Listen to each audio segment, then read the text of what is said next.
What is up? Welcome to a Friday Where'd Seidel edition. go? I don't know. He said he got to reload real quick. I don't know what that means. I don't know if he's reloading his browser, reloading his guns, reloading his tractor. Coach Seidel, there he is. I had to go pedal the bike. There. Welcome to a Friday edition of the Ysn Power Hour. DJ Yoakley here, holding up the bottom squares again. Of course, Eric Bailey, we call him EB, and Coach Seidel, we call him Matt nowadays, or mostly Coach, because he's the only one that has that magic superpower here on the panel, other than Paul. But Paul's got JVs, so if a tree falls in the EB, you're technically a coach too, but. Technically. Now we're technicalities. What the hell, dude? I quit. I'm done. I'm not saying you're not a coach. That's further. I'm just gonna shut up. I'm just gonna shut Yeah, my keep mouth. digging, bud. I'll go get the backhoe for you too. No, just go to Matt's house. He's got the backhoe. He was doing the 300-pound stones and rocks and boulders. Welcome to National Spinach Day, guys. Probably in the bottom half of best days of the year. So the question, we have to kind of twist it a little bit. What do you think the best use of spinach is in modern society? Eric, we'll go to you first, Coach. There's a couple. You can't go wrong if you want to go basic. We'll go sup, Carrie, sup. We'll go a nice little spinach salad. You can go on a sandwich. I like a good spinach artichoke dip. One of them. You can't steal all of them. Dude, I'm gonna take them all. You came to me first.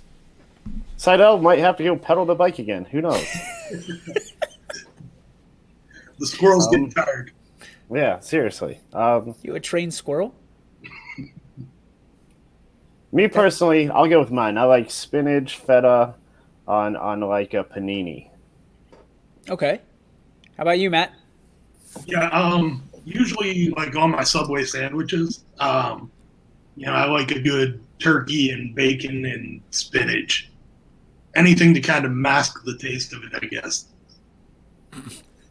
The taste of the spinach? Yeah, They make this thing called lettuce. It doesn't have much taste to it. I keep hearing spinach is better for you. I'm trying to get my Popeye on over here. Oh my goodness. Spinach artichoke dip is the go-to. But you guys ever have the bread bowl with like the spinach dip in it? Do you ever have that one? With the Amazing. pumpernickel bread? Yes. Yeah. And it's like it's made in the bread, or I don't know if it's made in it, but it's put in the bread, and then there's the pieces of bread all around it. That's My solid. favorite. That's old school Yoakley recipes right there from Mama Sue. Other than that, I can't say I'm much a fan of spinach. I do, I'm kind of in your. I make fun of you just because I love you, but I do put spinach on my Subway sandwich because lettuce has zero nutritional value to you. Zero. It's just a fill. Oh boy, here we go. Here we go. We got. Hang on. All right, Dennis. All right.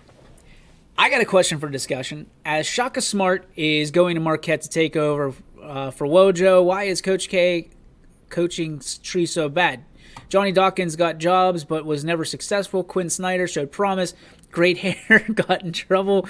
Bobby Hurley is probably the best but has never been on Coach K's bench and probably learned coaching from his pops. I'm a Dookie fan. Need your take. Well, you're in luck because we have a basketball coach with us. EB, what's your thoughts on this? Why do you think Coach K's coaching tree is so weak? I don't know if it's necessarily weak. Not everyone is meant to be a coach. Hurley was going to be probably a good coach with or without Coach K because of, like he said, where he comes from. His dad's one of the greatest of all times. And then I don't know. You can't say it's weak because who's the dude over at Pittsburgh? He just Capel, right? Yeah, Jason Capel. He just left Duke to go there, and it was a complete rebuild. But he has that program going in the right direction. And then I think just because they're not successful head coaches doesn't make them like successful coaches. It's not always a good fit. I mean, you could probably go down the line and say a lot, or say the same for a lot of those coaches. I mean, if you look at like the North Carolina coaching tree, you have Larry Brown, you have Roy Williams, who came under Dean Smith, but really outside of that, there's really only a handful that are successful. Just because that's a big misconception, because just because you're generally a good player doesn't mean that you're going to be a great coach. Doesn't it depend on the situation at hand too, like the players you bring in Right. and what's left over? Well, yeah, that's especially in college. That's always a huge thing too. These coaches coach under Coach K, and they're probably great at recruiting those players to come to Duke because it's Duke. But when you get out there and you got to do it on your own, like, you're not going to a profound program. Generally, you're going to a smaller school. Whether it's a MAC or whatever, UNC Wilmington or something like that. So you kind of got to buy your time a little bit. Here we go. Hang on. Dennis says they never won, and Capel was okay and VCU early on and had to go back as an assistant. So, Shaka Smart had success. Well, Shaka Smart's not a Coach K guy. No. Shaka Smart's a Keith Dambrot guy. He came from Akron. Akron to VCU and UNC, holy crap, Larry Bones. Browns won on every level. Roy Williams. I also think there's something different, and I think we've talked about this before from a generational standpoint, right? Because Brown and who am I missing here? Roy Williams, they got a later jump in being a head coach, did they not? Like Shaka Smart's what, 40? Well, yeah. I mean, Shaka Smart's young, and yeah, Larry Brown, there's going to be a lot of people who say they don't like Larry Brown because he's a program hopper. He went from he left, I think, UNC, then he went to Kansas, then he went to the pros, and he's never really stayed anywhere for a lengthy amount of time. But, I mean, Roy Williams is probably that exception to the rule. But outside of that, start to name some UNC guys, and you're probably in the same boat. You can probably go straight down go to Kansas. How many people have left under Bill Self and had a successful program? Or, Calipari. It's just because I think people associate because they're at that program that when they leave, they're automatically going to be a good coach.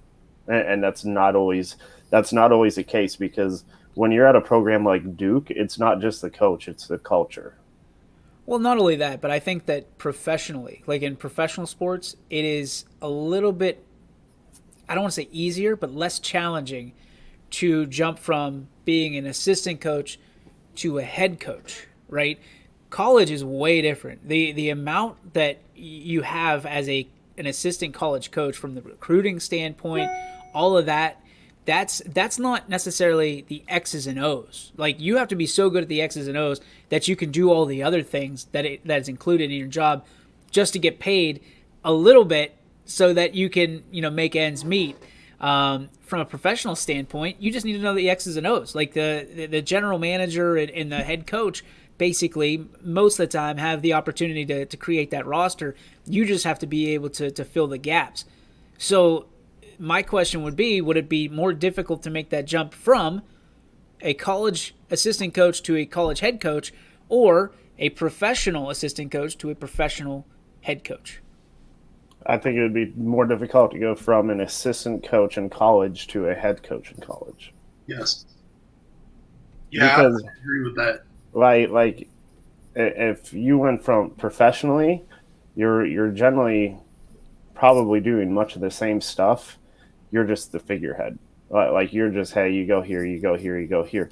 Generally, when you're assistant coach in college, like football, if you're a wide receivers coach, you're recruiting wide receivers, you're focusing on wide receivers, all your breakdowns, wide receivers. But then when you go to a head coach, you have the whole program. Yeah. Yeah, and I think that the other thing is kind of along those same lines, EB, when you're a professional coach, you're moving from a professional system to another professional system where there is somebody that takes care of basically the quote-unquote recruiting side of it. whether it be the draft or free agency or any of that other stuff, you've still got a hand in it, but there's a scouting department, there's a front office, and at the college level, and even at the high school level too, you're all of those things when you make the jump from assistant coach to head coach. You're kind of the president of the organization at that point. I think this warrants getting Dennis Schiraldi on our show and talking some hoops, especially as we wrap up the college basketball season. So maybe we'll see if we can get on Dennis's calendar next week as we discuss the Final Four and the national championship. Great topic. As you saw Chris chiming in saying Matt Doherty was Dean Smith assistant, took over UNC after Smith, and the expectations swallowed him up. Do you think that the expectations of being part of somebody's squad or under their coaching tutelage, do you think that precedes you in your coaching ability? When you're at a place like UNC or Duke or what you would consider like a blue blood, in football or basketball, any sport really, Doherty was, he was a Dean Smith guy, and really, I think I don't want to say he got a short end of the stick, but the expectations were super high. When you follow up Dean Smith, who is arguably a basketball god, he's on the college basketball Mount Rushmore. Yep. But I don't want to say he got the short end of the stick because he did recruit a great class that actually Roy Williams ended up winning a championship with, I believe, in 2005. So that was because of Matt, but also coming in after Dean Smith, especially when they made the Final Four in 1998, like the expectations of what he had to hit in those upcoming years were just, I don't want to say they were unattainable, but they were definitely up there. What is more pressure packed from this standpoint? And I'm going to scale it down to high school for a minute.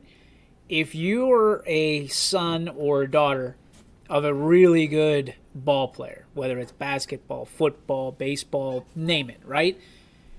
The expectations of you following up in that sport and filling those shoes, or Matt, in a case like yours, when you have a good football coach and you've got to fill the shoes of that football coach, where's more pressure kind of pushed? If you're following up a great coach or you're following up mom or dad in their shoes of maybe even their same schools of, you see their name on the leaderboard. Where is more pressure placed?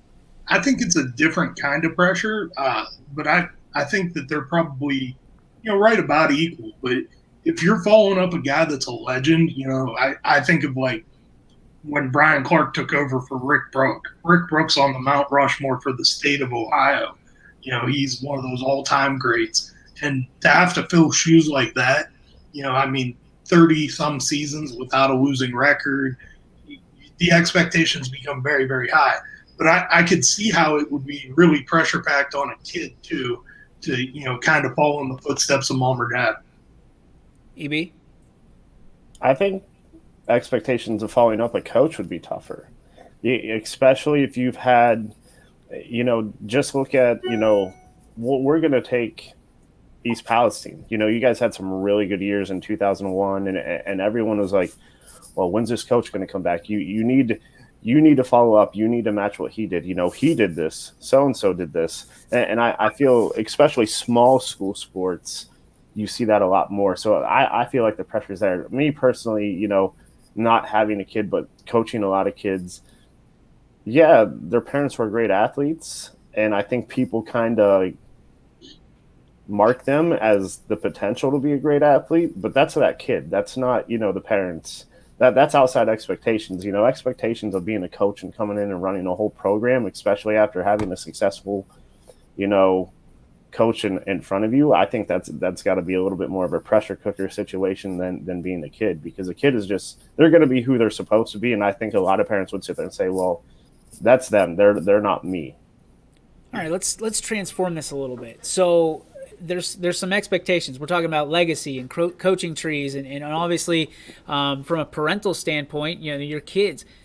Do you think that sports is one of the most pressure-packed things you could do from a legacy standpoint? Because let's face it, when Ken Griffey had his son, Ken Griffey Jr., everybody wanted to know, when's he coming up? But if Ken Griffey Jr. was an accountant and not a professional baseball stud, would we care as much, about that? Like, do you understand what I'm trying to get to here?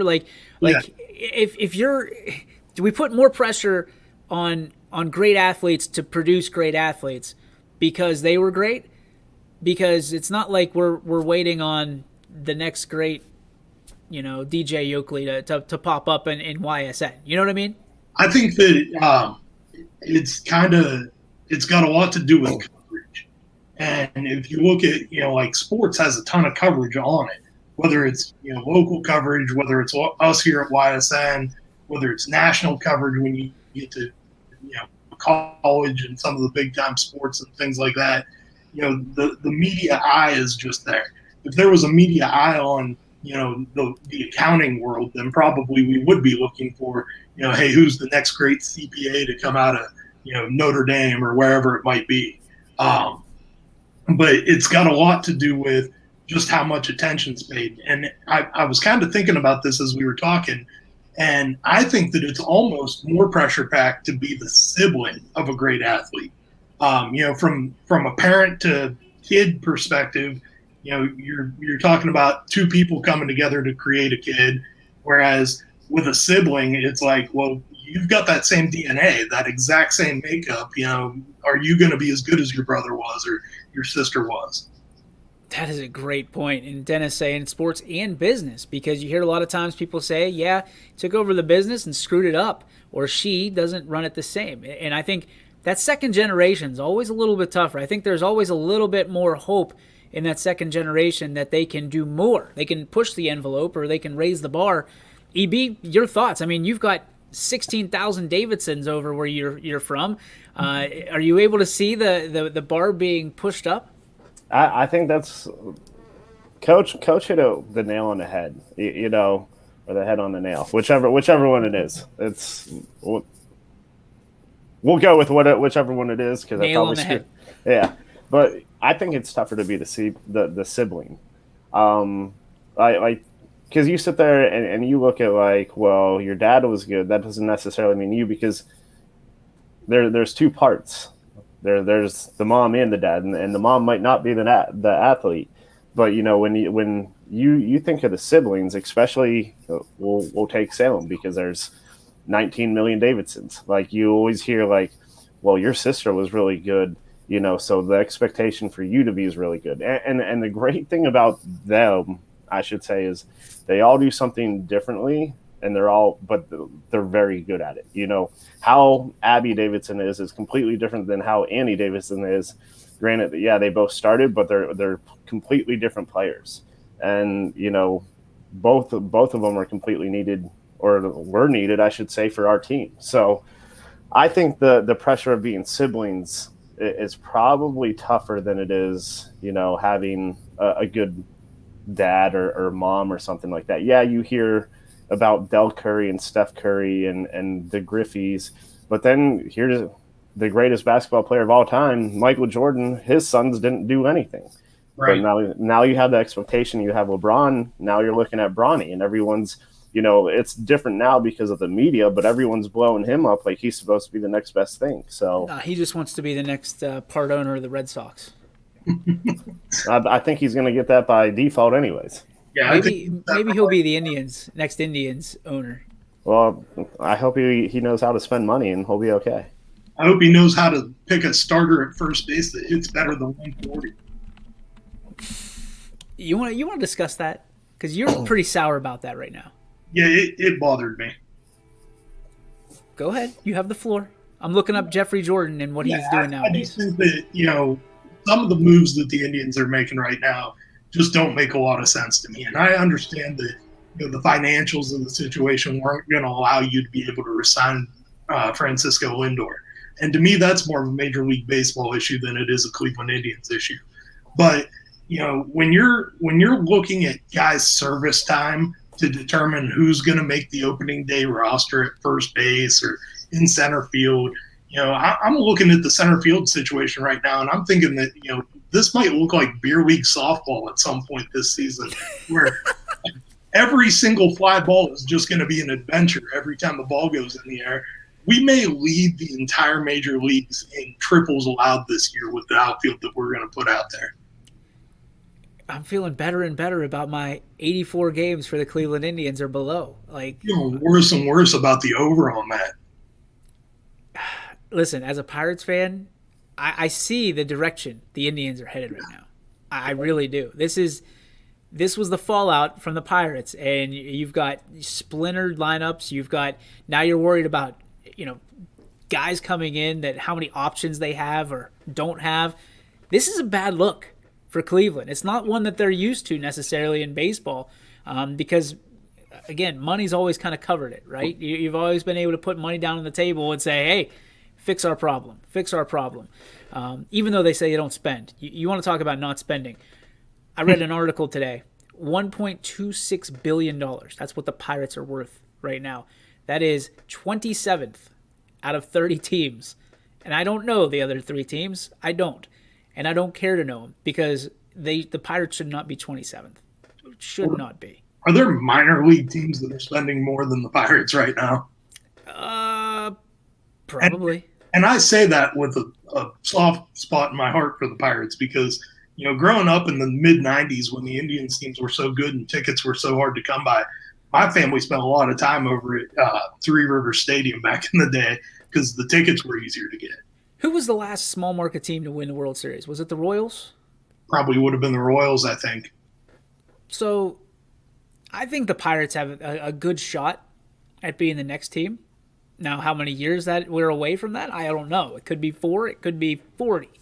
If it's 40, I hope I'm still alive to see the Pirates finally bring that one home. But interesting. Oh, by the way, if you were interested, as much as I was, about what Jeffrey Jordan is doing now, he is the lead brand digital innovator for the Jordan brand.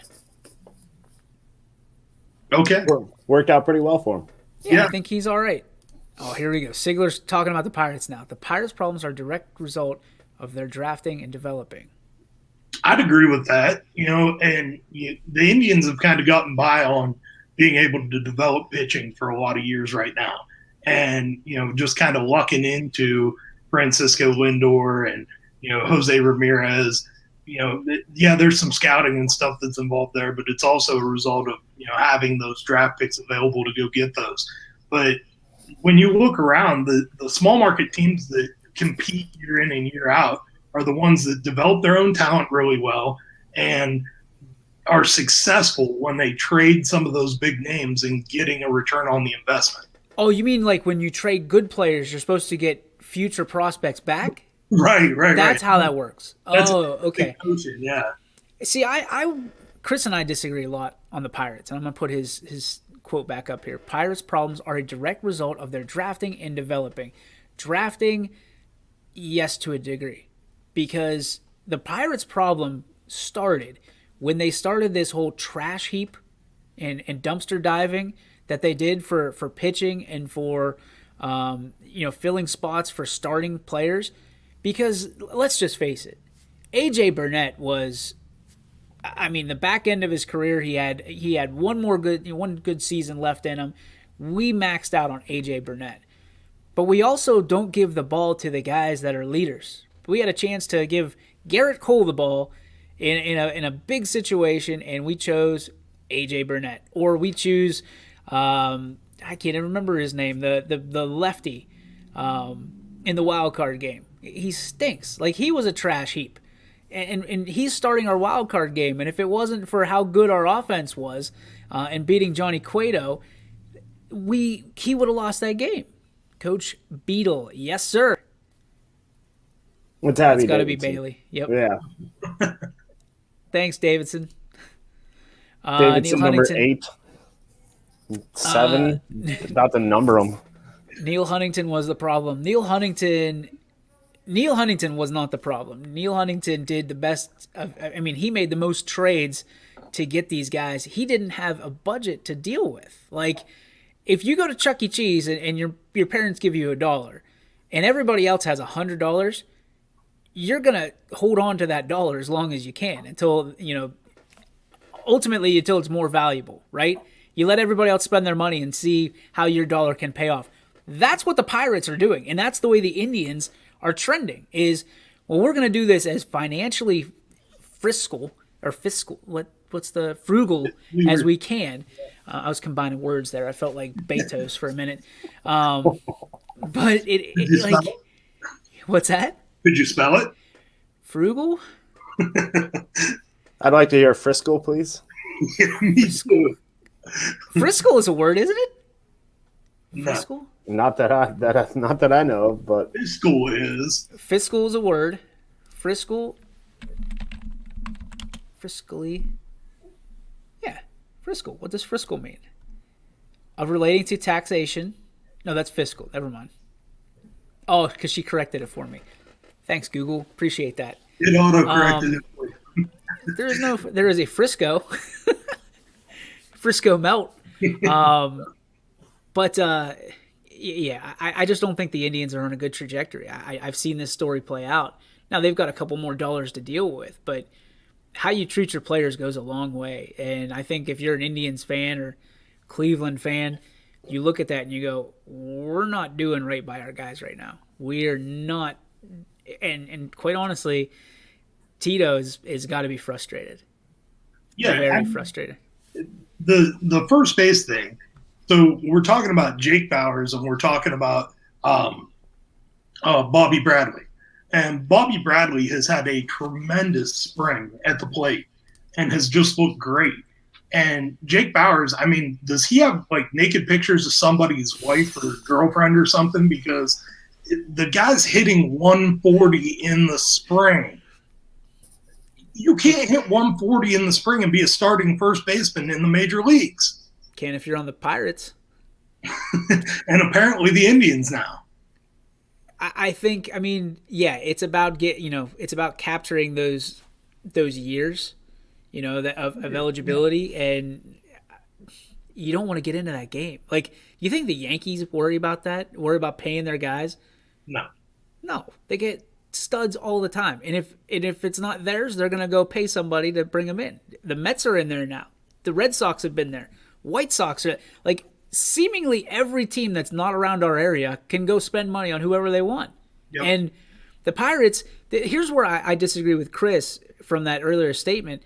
The Pirates did well drafting because I saw a lot of Pirates who we drafted in other jerseys in the ALCS and NLCS last year. So I don't think drafting was the issue necessarily. I think it was more along the lines of giving them opportunities and moving McCutcheon's ass over to left field whenever he didn't want to leave center. Sorry, buddy. Can't cover center anymore. You're a liability. Move.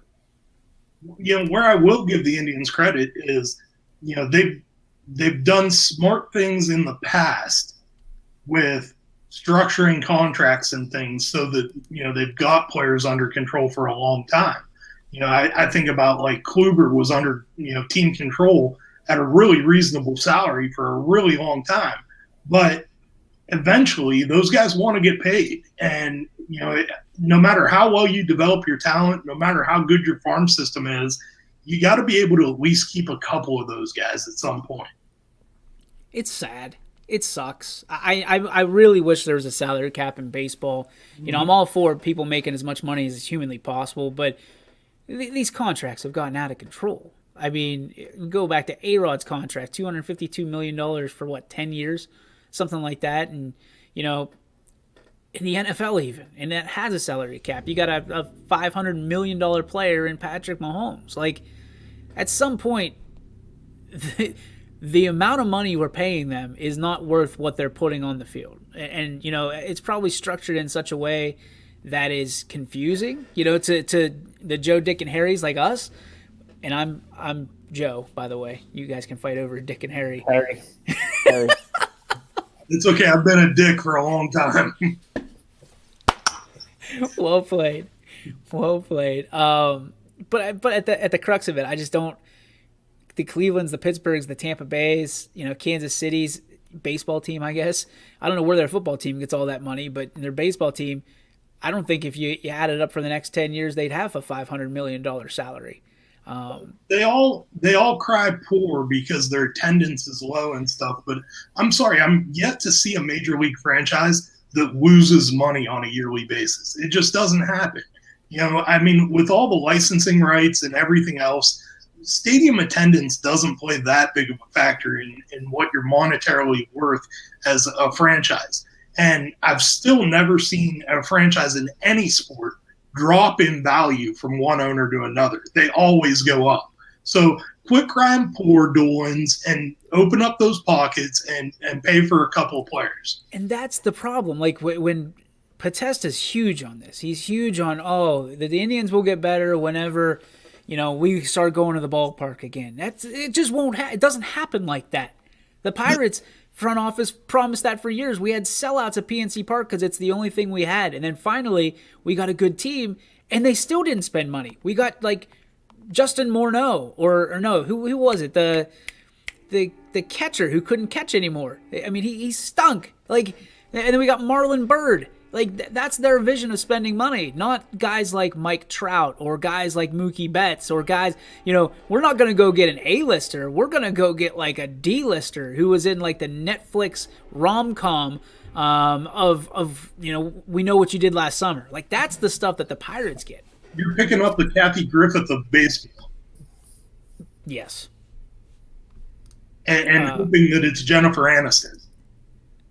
Nobody can be Jennifer Aniston. I agree. She completely defies the laws of aging. Yes. I don't understand it. I don't get it. Maybe the girls can help us out here because I have no clue of how she looks still like that. I mean, every bit as good as she did when she was on Friends. Sometimes every bit. Better. Yeah, like Meet the Millers. Whoa. Yeah. Whoa. We're going to take a break, and when we come back, we're going to put this hodgepodge of a Friday together and finish it out. Question for, and I hope it doesn't get anybody in trouble here, but who are your crushes from a celebrity status? So if you're able, we talked about Jennifer Aniston. Who is your top 3 crushes?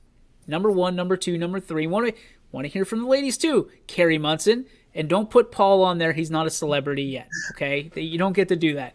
So we'll go celebrity crushes.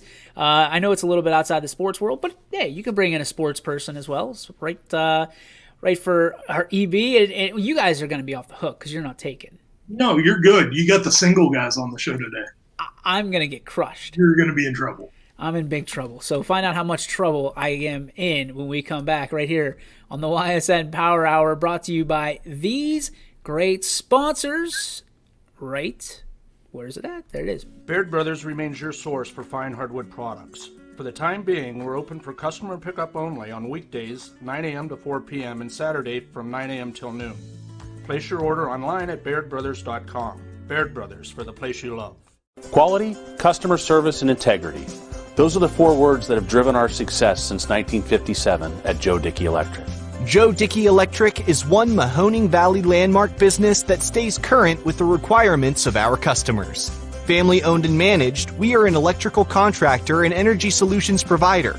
Every member of our team adds to his or her skill set through ongoing training. Residential, commercial, industrial, automotive, and more. We keep ahead of the needs of our customers with a fleet of more than 50 vehicles and 24/7 emergency service, so you're never left in the dark.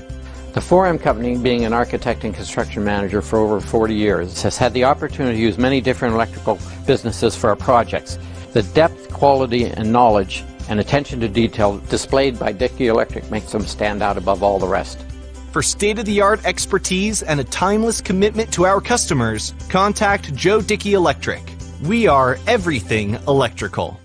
I went to Greenwood Chevrolet because I was really interested in looking at the tracks. Because I wanted my dream truck. Because I've been going there for 20 years. I think whenever we go there, whatever car we're looking for, they have tremendous inventory. If you're looking for people who care about you, Greenwood is the place to go. You know, it's like family there. The girls know me in service. It's Miss Kim in the Tahoe. I'm really happy that I went to Greenwood Chevrolet. Because they really went the extra mile for me. Now we're going the extra mile for you, only at Greenwood Chevrolet. Local teams are heating up the hardwoods, and you can keep up with all the action on and off the court with Five Guys Hoop News all season long on 21 Sports. And welcome back to the Ysn Power Hour. DJ Oakley, Eric Bailey, Matt Seidel with you here to close out your week on this Friday. Tomorrow it's supposed to be beautiful. Sun just peeks out here in Stream City, USA. So we might have a nice little evening on our hands, boys. Maybe a little golf. Can we get on the golf course today? If that wind calms down, unless it's at my back, that'd be a good thing. Well, I mean, none piss of us missiles. The old Jeff Bezos piss missiles. I like it. I was actually trying to get on the basketball court, trying to get some shots off later on today. Let's go, EB. Show me what I'm doing wrong, and not saying it's because I'm 5'4". No comment. Okay, there it is. I got the bald head thing going. I in order to be a great ball player, you got to stick your tongue out, man. That's all it is. Stick the tongue out. Tomorrow, 65 degrees and sunny all day in YS Nation. And I will tell you this, nobody more excited than me because we have upwards of, I think, 11 games on the network tomorrow. And we have a second. Let's run it down. Obviously, a little bit of a hybrid show here on the Ysn Power Hour today as we get our full crew back, but I appreciate these two gentlemen being with us. Tomorrow, softball, South Range and Garfield. We'll have that one. Fitch and LeBray both at 1 o'clock. Ty will have the Fitch versus LeBray. We also have Canfield versus Salem. I'll have that for you at noon. 12:30 features Mooney and Cleveland Benedictine. Alec and Matt will have that call. Louisville will be video only, no audio, no announcer there, as I was actually supposed to do that game and I got relocated over to Canfield. Heartland Christian will be on delay. It'll technically start at 2 o'clock as they take on Western Reserve. Mark will have that, but there is no signal out on State Route 14 at Next Level, so we're going to have to do that live to tape. So there you go. Mooney versus Firelands. That's from Akron. That's actually Scene Park, but it's Akron Firelands. 5:30 first pitch for that. Fitch versus Niles under the lights at 7 o'clock with Ty. And a little bit earlier, we're going to hopefully, fingers crossed, have Southern versus East Liverpool at 11 o'clock sharp. So Tommy Pease is going to handle that one for us. One game we were supposed to have was going to be LeBray versus Bristol. And apparently Bristol came down with a corona case. So that game has been canceled. I'm not sure if it's going to be made up. And then on Sunday, we got a game for you. It's going to be 1:30. Mooney will play. We don't know who. It's going to be to be determined. But they will play at 1:30. So keep an eye on that as well. Chris chiming in before we went to break, or as we went to break. 2.2 million attended in 2015 for the Pirates. 98 wins. The owner cut payroll still makes me sick. I hate it. It's despicable, right? I'll come to the ballpark and you do that. You do your part. We'll do ours. Then what? Yeah. Then what? Terrible. All right. So before we went to break, I said top 3 celebrity crushes in no particular order, or if you want to, you can list them. Matt, we'll start with you. Oh man, the list is long, but if I had to pare it down to 3. For me, Carrie Underwood's going to be on the top of that list. Wow. Always on the top of that list for me. Let's see. I'm going to throw in Shakira's still up there for me. Yeah, something about the hips belt. don't lie, man. Those hips do not lie. And for a number 3, let's see. Probably got to go with a Scarlett Johansson or somebody. Wow. That's a strong list. Going after the Avenger. I like it. All right, EB, who do you have? Man, I didn't think of Carrie Underwood. That was good. That was an underrated pick right there. Underrated Underwood. I don't. Is an athlete considered a celebrity? Because Absolutely. Okay, good. Because Alex Morgan is always up there. Yeah. Alex Morgan is. I gotta look her up. Don't know her. The soccer player, right? Yeah. Alex Morgan she's up there. James.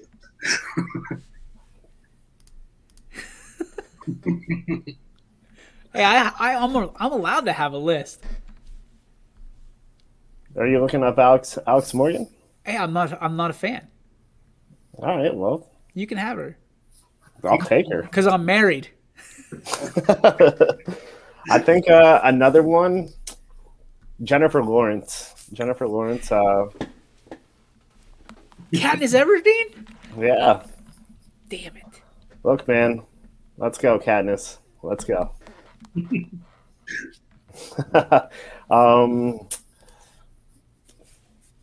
I don't, dude. The list is definitely super long. I'm just gonna throw out like Mila Kunis. Okay, I can see that one. Who's the? I never know this lady's name. She was in Man of Steel. She was like the redhead. She's always like that raging like chick. Like I don't know what her name was. Man, I'll just look it up. Once it pops up, I'll know exactly who.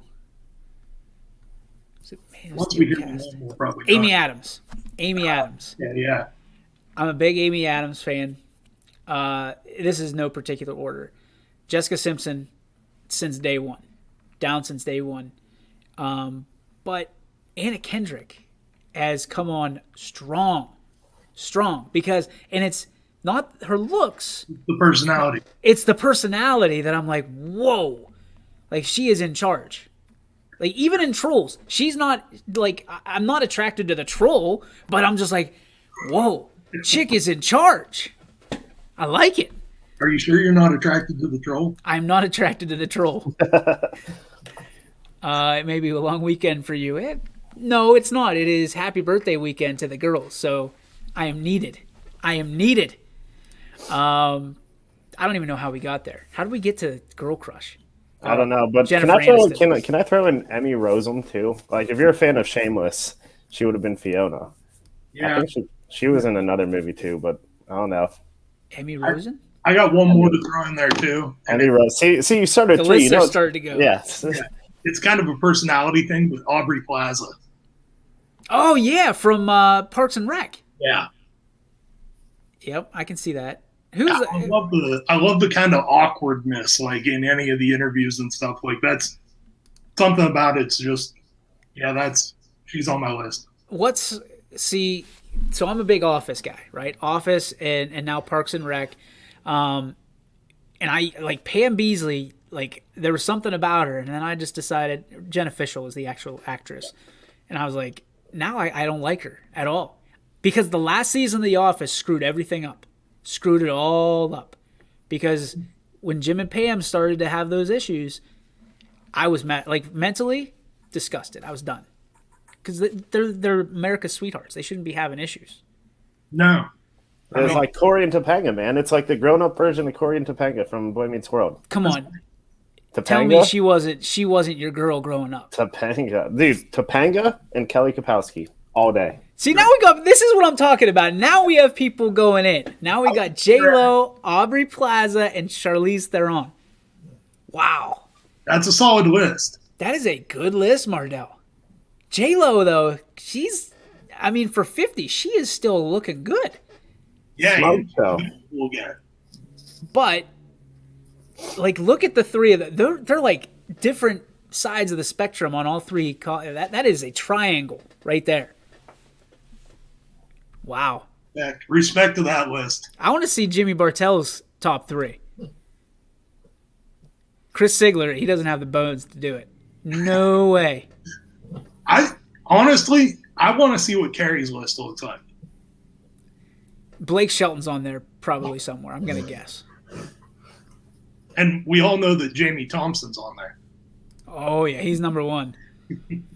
Just an observation. If Popeye was real, I picture Matt as Bluto. Just saying.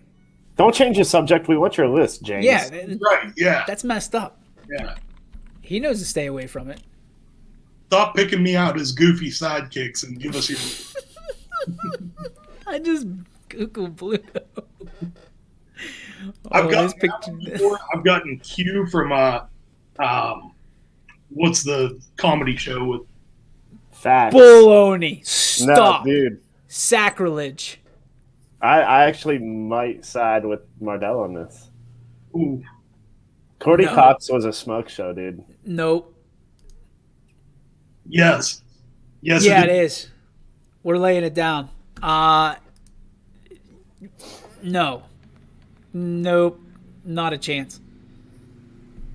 Now, if you go off of personality too, Monica all day long. Rachel would be annoying. probably. Yeah. But well, I'm not even gonna say that. I was gonna say that was gonna be extremely, extremely mean. We're gonna hold that one. I don't know. I'm not with that. I'm not with that at all. I'm old and wise, and like. Come on though, Jim. Everybody's got that hall pass list. Well, yeah, you're not. I mean, you're not gonna get put down for this. Nobody watches this show anyway. It's the worst show on the internet. Yeah. By far. And we're proud of that. Where is... I need to pull up... Nope, that's not what I want. Where is the... Here we go. I need to bring this picture into this. Nope, it's not letting me. All right, sorry. I got this picture of Bluto, and I got... It's you, Matt. I got to bring it over. Here we go. We have somebody. It's Carrie. Carrie Munson! Courtney Cox in The Longest Yard, Cameron Diaz in The Mask. Is this a who? Like, which one? Yeah, that's kind of weird, Carrie. Carrie, we're going to need you to be more specific.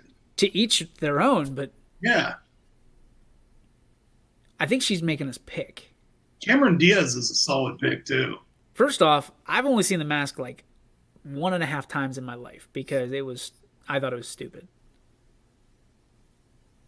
Yeah, haven't watched that since '94 when it came out, and probably won't watch it again. So Longest Yard though, I could watch. Yeah, and she was smoking that shit. I mean that movie. I don't know what she wants us to do here. She wants us to pick, because I'm picking Courtney Cox in that situation. She's a Munson. You know the direction is just going to be. All right, guilty pleasure. Oh, here we go. No, it's not my list. Good grief. You have to choose one.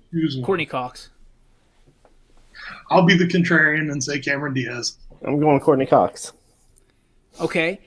Here's a little, and this is what we should do every Friday. We should just kind of go open things up. Yeah, it's like open line Friday. Yeah. So how about this one? Guilty pleasure show that you watch. Like that if you said it, you'd be somewhat embarrassed. And not like Jeff Bezos, who uses websites. Uses websites. Kate Beckinsale. All right, Chris. Now you only got 2 more to go. Or is it Kate Beckinsale, Kate Beckinsale, Kate Beckinsale? Kate Beckinsale. So show and then movie. Show that you probably would get a little bit of grief from. I'll start. That way we lube it up a little bit. I am Pitch Perfect all day. I could watch Pitch Perfect 100 times. And I don't care because I think it's hilarious. And, of course, Anna Kendrick's in it. And there was other very talented females roles in there. So I'm in there. Show, This Is Us. This Is Us is my guilty pleasure show that I'm embarrassed to say I watch, but not really because I just said it. So, EB, you're up. Show? I'd have to go One Tree Hill. I've never seen it. One Tree Hill is like my guilty pleasure show. Is that the one with... No, that's Dawson's Creek. It was after Dawson's Creek. Okay. It was like... One Tree Hill, I think, came out more when I was in college, and like the soccer girls watched it. It was on the CW. Like they made it a thing, and I kind of just picked it up there. And also, all the girls in it are super hot, which I'm like super hot. It was based around basketball in the Carolinas. I mean, so it's totally like chick flick drama series, but I've watched it probably like 4 times, like season 1 through season 9. Not gonna lie. And then I don't know, dude. Guilty pleasure movies. I'm a sucker for like the movies like in the early 2000s, like 10 Things I Hate About You, and movies like what's a couple other movies like 10 Things I Hate About You. I've seen probably more times than I can count, and I'll watch it every single time. Yep. Any of those like early 2000s chick flicks. Here's the list for Carrie Munson before we get to Maddie. Charlie, no idea who that is. Channing Tatum, because of Max Teller on Sons of Anarchy. I don't know. I've never watched Sons of Anarchy. I don't own a motorcycle, and I can barely ride a bicycle. Prime Time. Your feet don't reach the pedals. That's true. This is true. I thought there was 3. Right? There's 3 there. Who's Prime Time? Deion Sanders. Oh, okay. I thought some rapper came out as Prime Time or something. I didn't know. Some country star. One Tree Hill. Brooke Davis goes on the hottest celeb list. Sophia Bush, man. Dude, she is hot. I gotta say, on his all-athlete list, he nailed one of mine. I had a huge crush on Skylar Diggins for a long time. See, I was a Jenny Finch guy. And Hope Solo, it's the eyes. Yeah, I can read. Carrie Munson, can you make sense? I mean, Tiffany Amber Thiessen. Good old Kelly Kapowski. Is that who that is? Yeah. Oh.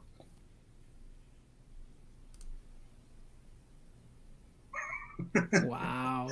Listen to her. Man. Hey, why don't you go teach Paul how to do Excel? Okay. Matt, your list. Guilty pleasure movie and show. Okay, so shows are really tough for me because I kind of bounce around from series to series. The only thing that I'm kind of really into right now is the whole Chicago series with Med and Fire and PD. But I feel like those aren't that guilty of a pleasure. There's a lot of guys that are watching those. Going back a couple years, I was really hooked into How to Get Away with Murder. That one kind of drew me in for a while. I'm kind of a legal nerd, so that one drew me in on that. And then movie, I could go right there with you on Pitch Perfect. Like I'm a music guy, so anything that's got music in it or is based around music can kind of draw my attention really fast. Acapella was my thing for like a year after Pitch Perfect came out. I was like, man, this is awesome. You start Googling it going on YouTube and finding acapella groups. That's impressive. That's like a craft. Oh, yeah. Anybody that's seen Pentatonics, I mean, that just has to blow you away. Chicago series is great. Dude, there's like 17 different Chicago Fire, Chicago PD, Chicago Sanitation, Chicago Recycling. Like, good God, like how many freaking Chicago things do you need? Waiting on the Street Department series to come out. Yeah, Chicago Street Cleaners, let's roll. Coincidentally, Chicago Street Sweepers is a completely different show. That's called the South Side. Yeah. Oh my gosh. All right. Well, we made it. And from here on out, Fridays are going to be just like this. So enjoy until football season. Let's get to our G. Burbick Farm. What's your filet? What's your beef? Brought to you by G. Burbick Farms. Visit them on the web, gburbickfarms.com, or visit them on New Buffalo Road in Columbiana. Matt, lead us off. Yeah, I'm going with a beef today, and my beef is the wind that we had last night and early into this morning.